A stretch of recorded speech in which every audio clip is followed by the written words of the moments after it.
Bonjour, je m'appelle Bernard Bloch, c'est moi qui ai écrit le texte de La Situation, une pièce de théâtre, Hamatsav en hébreu et Al-Wadeya en arabe.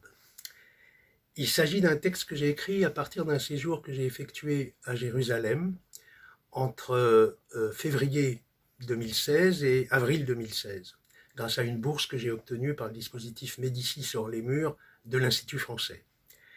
Pendant ces 2 mois, j'ai rencontré 60 personnes qui habitent Jérusalem, des Palestiniens, des Israéliens, d'origine juive, musulmane ou chrétienne, que j'ai rencontrés longuement, parfois 2 heures, parfois 2 jours, et je les ai interrogés sur la relation qu'ils entretiennent avec cette ville, qu'est-ce qui leur plaît, qu'est-ce qui leur déplaît. Et je terminais toujours mes entretiens par le récit d'un rêve que j'ai tiré d'un film de Fassbinder, qui est mon cinéaste préféré. Le film s'appelle L'année des 13 lunes, et raconte un rêve du personnage principal qui était au bord de l'effondrement et même du suicide. Et ce rêve l'a sorti de son marasme.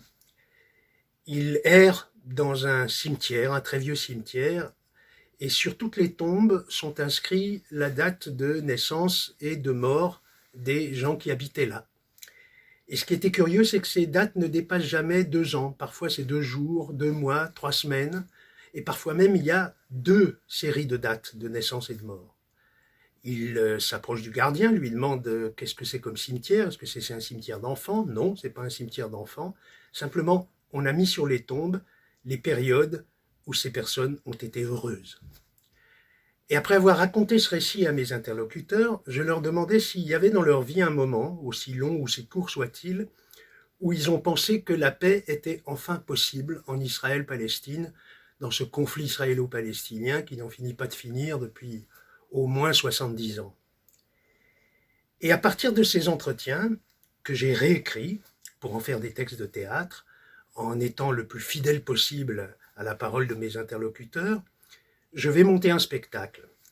Un spectacle qui sera joué par 10 acteurs, plus moi, qui jouerai mon propre rôle.